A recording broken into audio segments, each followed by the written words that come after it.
അമ്മ, എൻ്റെ കല്യാണത്തിന് മുൻപ് എനിക്ക് അച്ഛനെ കാണണം. ഞാനൊന്ന് അച്ഛനെ വിളിക്കട്ടെ? ജാനുമോളുടെ പെട്ടെന്നുള്ള ചോദ്യം കേട്ടപ്പോൾ ഞാൻ അവളെ തന്നെ നോക്കി ഇരുന്നുപോയി. എൻ്റെ കണ്ണുകൾ അവളുടെ മുഖത്താണെങ്കിലും ഞങ്ങൾക്ക് ചുറ്റുമുള്ള എൻ്റെ അച്ഛൻ്റെയും അമ്മയുടെയും ഏട്ടൻ്റെയും ഏട്ടത്തിയുടെയും ഒക്കെ കണ്ണുകൾ എനിക്ക് മേലെയാണെന്ന് എനിക്ക് അറിയാമായിരുന്നു. എല്ലാവരുടെയും മുഖത്തും എന്നോടുള്ള പുച്ഛം തെളിഞ്ഞു കാണാമായിരുന്നു. 25 വയസ്സുണ്ടവൾക്ക്. 2ാമത്തെ വയസ്സിൽ അവളുടെ അച്ഛനെ വേണ്ടെന്ന് വെച്ച് അവളെയും കൊണ്ട് സ്വന്തം വീട്ടിലേക്ക് വന്നതാണ് ഞാൻ. വിവാഹപ്രായമായ മകൾക്ക് വീട്ടുകാർ കണ്ടുപിടിച്ച ബന്ധം. പ്രത്യേകതകളൊന്നുമില്ലാത്തൊരു ദാമ്പത്യ ജീവിതമായിരുന്നു എൻ്റേത്. മരുമകൾ എന്ന വാക്കിനർത്ഥം ശമ്പളമില്ലാത്ത വേലക്കാരി എന്ന് വിശ്വസിക്കുന്ന ഭർത്താവിൻ്റെ വീട്ടുകാർ. ദിവസവും രാത്രി മദ്യപിച്ചെത്തുകയും ഭാര്യയുടെ ശരീരത്തിൽ തൻ്റെ ആവശ്യങ്ങൾ നിറവേറ്റുകയും അവളെ നിസ്സാര കാര്യങ്ങൾക്ക് പോലും തല്ലിച്ചതയ്ക്കുകയും ചെയ്യുന്ന ഭർത്താവ്. എല്ലാം ക്ഷമിച്ച് ജീവിതം മുന്നോട്ട് കൊണ്ടുപോകാൻ പറയുന്ന സ്വന്തം വീട്ടുകാർ. മോള് ജനിച്ചു കഴിയുമ്പോഴെങ്കിലും മാറ്റങ്ങൾ ഉണ്ടാകുമെന്ന് പ്രതീക്ഷിച്ചു. ഒന്നും ഉണ്ടായില്ല. അതുകൊണ്ട് സ്വയം മാറാൻ തീരുമാനിച്ചു. മോളെയും എടുത്ത് സ്വന്തം വീട്ടിലേക്ക് പോയി. പ്രതീക്ഷിച്ച കാര്യങ്ങൾ തന്നെയാണ് അവിടെയും നടന്നത്. എല്ലാം എൻ്റെ കുറ്റമായിരുന്നു. എൻ്റെ അഹങ്കാരത്തെ വിവരിച്ച് കണ്ണീരോടെ എന്നെ ശപിക്കുന്ന അമ്മ, ദേഷ്യത്തോടെ ഉപദേശിക്കുന്ന അച്ഛൻ, തിരികെ പോകാൻ നിർബന്ധിക്കുന്ന ഏട്ടൻ, ഭർത്താവില്ലാതെ ജീവിക്കേണ്ടി വന്നാലുള്ള പ്രശ്നങ്ങൾ പറഞ്ഞു തന്ന് ഏട്ടത്തി. പോകില്ല എന്നൊരു വാക്കിൽ ഞാൻ എൻ്റെ മോളെയും കൊണ്ട് ഉറച്ചു നിന്നപ്പോൾ വീട്ടിൽ കയറ്റില്ലെന്ന് അവരും ഉറച്ചു നിന്നു. വേറെ വഴിയില്ലെന്ന് കണ്ടപ്പോൾ മോളെയും എടുത്ത് പോലീസ് സ്റ്റേഷനിലേക്ക് പോയി. പോലീസ് എൻ്റെ വീട്ടുകാരെയും അയാളെയും വിളിച്ചു വരുത്തി. കൂട്ടം കൂടി നിന്ന് എന്നെ ഒറ്റപ്പെടുത്തിയപ്പോഴും ഞാൻ ഉറച്ചു തന്നെ നിന്നു. തിരികെ പോകില്ല. ചർച്ചകൾക്കൊടുവിൽ അയാൾ എന്നെ ഉപേക്ഷിച്ചു പോയി. ഞാൻ സന്തോഷിച്ചു.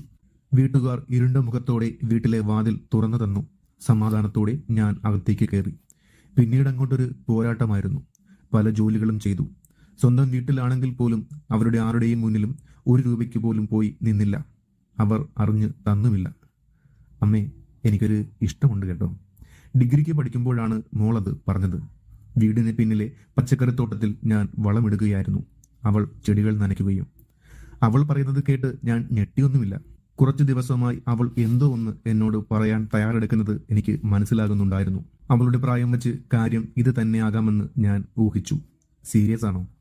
ആണെന്നാണ് തോന്നുന്നത്. പയ്യൻ്റെ സ്വഭാവം നല്ലതാണോ എന്ന് നോക്ക്.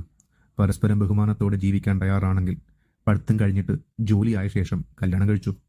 നിസ്സാരമായി ഞാനും മറുപടി പറഞ്ഞു. വർഷങ്ങൾ കഴിഞ്ഞു. അവൾ ഡിഗ്രിയും PGയും കഴിഞ്ഞു. നല്ല ജോലിയും കിട്ടി. വിവാഹത്തിനായുള്ള മുഹൂർത്തവും കുറിച്ചു. ആ സമയത്താണ് അവൾ ഇങ്ങനെയൊരു ആഗ്രഹം പറയുന്നത്, അച്ഛനെ കാണണമെന്ന്. മകൾക്ക് വേണ്ടി ജീവിച്ചിട്ട് അവസാന നിമിഷം തോറ്റുപോയ എന്നെ സന്തോഷത്തോടെ നോക്കിക്കാണുകയാണ് എൻ്റെ വീട്ടുകാർ. അമ്മയൊന്നും പറഞ്ഞില്ല. നിനക്ക് നിന്റെ അച്ഛനെ കാണാൻ എൻ്റെ അനുവാദം ആവശ്യമില്ല മോളെ. എൻ്റെ മറുപടി എല്ലാവരെയും ഞെട്ടിച്ചു.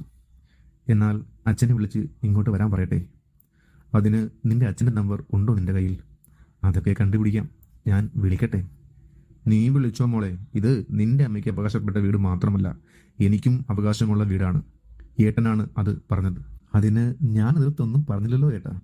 എൻ്റെ മോൾക്ക് ശരി എന്ന് തോന്നുന്നത് ചെയ്യാനുള്ള അവകാശം അവൾക്കുണ്ട്. ഇപ്രാവശ്യം പുച്ഛത്തോടെ ഞാനാണ് അവരെ നോക്കിയത്. അന്നൊരു ഞായറാഴ്ചയായിരുന്നു. രാവിലെ 11 മണി കഴിഞ്ഞപ്പോൾ വർഷങ്ങൾക്ക് ശേഷം അയാൾ എൻ്റെ വീട്ടിലേക്ക് വന്നു. ഞാൻ ഹാളിലേക്ക് ചെല്ലുമ്പോൾ അമ്മയും ഏട്ടത്തിയും കൂടി അയാളെ സൽക്കരിക്കാൻ മത്സരിക്കുന്നുണ്ടായിരുന്നു. അച്ഛനും ഏട്ടനും സന്തോഷത്തോടെ വിശേഷങ്ങൾ തിരക്കുന്നു. മോളെല്ലാം കണ്ട് പുഞ്ചിരിയോടെ ഒരു വശത്ത് നിൽപ്പുണ്ട്. അമൃതയ്ക്ക് സുഖമല്ലേ? എന്നെ കണ്ടതും അയാൾ ചോദിച്ചു. അശോകേട്ടനോ? സുഖം. ഇങ്ങനെയൊരു കൂടിക്കാഴ്ച ഒരിക്കലും പ്രതീക്ഷിച്ചില്ല. കണ്ടപ്പോൾ വല്ലാത്ത സന്തോഷം തോന്നുന്നു. തെറ്റെല്ലാം എൻ്റെ തന്നെയായിരുന്നു. അത് മനസ്സിലാക്കാൻ താമസിച്ചു പോയി എന്ന് മാത്രം. ഇങ്ങനെ ഒരു കൂടിക്കാഴ്ച ഞാൻ ആഗ്രഹിച്ചിട്ടില്ല. മോളാണ് ആഗ്രഹിച്ചത്. അതിപ്പോൾ എത്ര നാൾ ഒളിപ്പിച്ചു വെച്ചാലും രക്തം രക്തത്തെ തേടി പോവുക തന്നെ ചെയ്യും. അമ്മയാണ് അത് പറഞ്ഞത്. ചെല്ലുമോളെ, പോയി അച്ഛനോട് സംസാരിക്കൂ. ഏട്ടത്തി അവളെ അവളുടെ അച്ഛന് മുന്നിലേക്ക് തള്ളിവിട്ടു.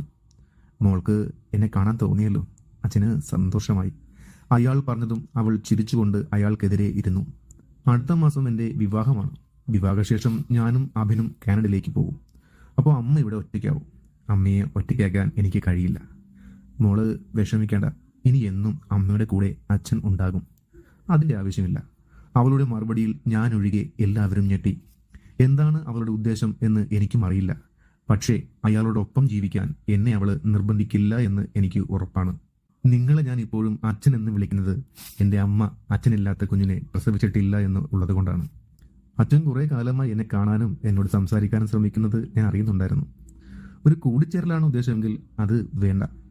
അച്ഛൻ മറ്റൊരു സ്ത്രീയോടൊപ്പം കഴിഞ്ഞതും വയസ്സായപ്പോൾ അവര് ഉപേക്ഷിച്ചു പോയതുമൊക്കെ എനിക്ക് അറിയാം. അയാൾ പതറുന്നത് ഞാൻ കണ്ടു. ഇതുവരെ അവൾ ഇതൊന്നും എന്നോട് പറഞ്ഞിട്ടില്ല. മോള് അച്ഛനോട് ക്ഷമിക്കണം. അച്ഛന് തെറ്റുപറ്റിപ്പോയി. ഒരു മാപ്പ് പറച്ചിലിന്റെ ആവശ്യമൊന്നുമില്ല അച്ഛാ. അതൊക്കെ അച്ഛൻ്റെ ജീവിതം. ഞങ്ങളുടെ ജീവിതത്തിലേക്ക് കടന്നു വരാൻ ശ്രമിക്കരുതെന്നൊരു അപേക്ഷ ഉണ്ട് എനിക്ക്. ജാനു, ആരും ഇതിൽ ഇടപെടേണ്ട. എൻ്റെ അച്ഛൻ ദേഷ്യത്തോടെ വിളിച്ചതും ഉറച്ച ശബ്ദത്തോടെ അവൾ മറുപടി കൊടുത്തു. പിന്നെ എല്ലാവരും കേൾക്കാൻ ഞാനൊരു കാര്യം പറയാം. എൻ്റെ വിവാഹത്തിന് മുൻപ് അതേ ദിവസം ആ മണ്ഡപത്തിൽ എൻ്റെ അമ്മ വിവാഹിതയാകും. വരൻ അമ്മയുടെ MD സൂരജ് അങ്കിൾ. ഞാൻ ഞെട്ടലോടെ എൻ്റെ മോളെ നോക്കി. സൂരജ് സാർ വളരെ മാന്യനായ വ്യക്തിയാണ്. ഒരു മകളാണ് അദ്ദേഹത്തിന്. പ്രസവത്തോടെ ഭാര്യ മരിച്ചു. അന്നു മുതൽ മകൾക്ക് വേണ്ടി ജീവിക്കുന്ന ഒരു അച്ഛൻ. ആൻറ്റിയോട് എൻ്റെ അച്ഛനൊരു കുഞ്ഞിഷ്ടമുണ്ട്. നിങ്ങൾക്ക് തമ്മിൽ കല്യാണം കഴിച്ചൂടെ ആൻറ്റി? ഒരിക്കൽ സൂരജ് സാറിൻ്റെ മകൾ വന്ന് നേരിട്ട് ചോദിച്ചതാണ്. ഒരു നോ പറഞ്ഞ് അന്നത് ഒഴിവാക്കി. പക്ഷെ ഇപ്പോൾ നീ എന്തൊക്കെയാ ജാനകി പറയുന്നത്? ഈ പ്രായത്തിൽ ഇവൾക്കിനി ഒരു കല്യാണമോ? മനുഷ്യന് പുറത്തിറങ്ങി നടക്കണം. അമ്മാവൻ പുറത്തിറങ്ങി നടക്കാതിരിക്കാൻ മാത്രം ഇവിടെ ഒന്നും നടന്നിട്ടില്ല. ഇത് എൻ്റെയും അമ്മയുടെയും ജീവിതമാണ്. നീ പോയാലും നിന്റെ അമ്മയ്ക്ക് കൂടിന് ഞങ്ങളില്ലേ ഇവിടെ? പിന്നെ എങ്ങനെ അവള് ഒറ്റയ്ക്കാവുന്നത്? ഇത്രയും കാലം നിങ്ങളൊക്കെ കൂടെ ഉണ്ടായിട്ടും ഞാനും അമ്മയും ഒറ്റയ്ക്ക് തന്നെ ആയിരുന്നല്ലോ അമ്മായി. നിങ്ങളുടെ കൂടെ അമ്മയെ വിട്ടിട്ട് ഞാൻ പോയാൽ പിന്നെ അധിക കാലം ജീവനോടെ കാണില്ല എൻ്റെ അമ്മ. അതുകൊണ്ട് ഞാൻ എടുത്ത തീരുമാനം നടക്കും. അച്ഛന് പോകാം. കുറച്ചു നേരം അവളെ നോക്കി നിന്നിട്ട് അയാൾ പുറത്തേക്ക് ഇറങ്ങി നടന്നു. ജാനു, നീ എന്തൊക്കെയാ വിളിച്ചു പറഞ്ഞത്? കള്ളം പറയാനാണെങ്കിൽ കൂടി സൂരജ് സാറിനെ ഇതിൽ പിടിച്ച് ഇടണ്ടായിരുന്നു. ഞാൻ കള്ളം പറഞ്ഞത് അല്ല അമ്മച്ചി. സുരഭി ചേച്ചി എന്നെ വന്ന് കണ്ടിരുന്നു. ഞങ്ങൾക്ക് രണ്ടുപേർക്കും നിങ്ങൾ ഒന്നാകുന്നത്. അങ്കിളിനും താല്പര്യമാണ്. അമ്മയോട് ചോദിച്ചാൽ നോ പറയുമെന്ന് അറിയാവുന്നത് കൊണ്ട് ഞങ്ങൾ അതങ്ങ് ഉറപ്പിച്ചു. അമ്മ എതിർക്കരുത്. പറ്റില്ല ജാനു.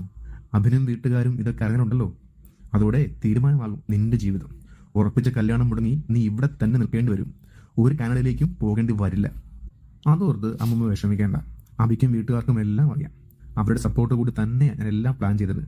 ഒരു ദിവസം ഒരു മണ്ഡപത്തിൽ ഒരുമിച്ച് എൻ്റെയും അമ്മയുടെയും വിവാഹം നടക്കും. അത് കാണാൻ താല്പര്യമുള്ളവർ അങ്ങോട്ട് വന്നാൽ മതി. എന്നെയും ചേർത്ത് പിടിച്ച് അവൾ അകത്തേക്ക് നടക്കുമ്പോൾ പിന്നിൽ ഉയരുന്ന മുറുമുറുപ്പുകൾ ഞങ്ങൾ ശ്രദ്ധിക്കാനേ പോയില്ല. ഇങ്ങനെയുള്ള മനോഹരമായ കഥകൾ കേൾക്കാൻ ഈ ചാനൽ കൂടി ഒന്ന് ഫോളോ ചെയ്യാൻ മറക്കല്ലേ.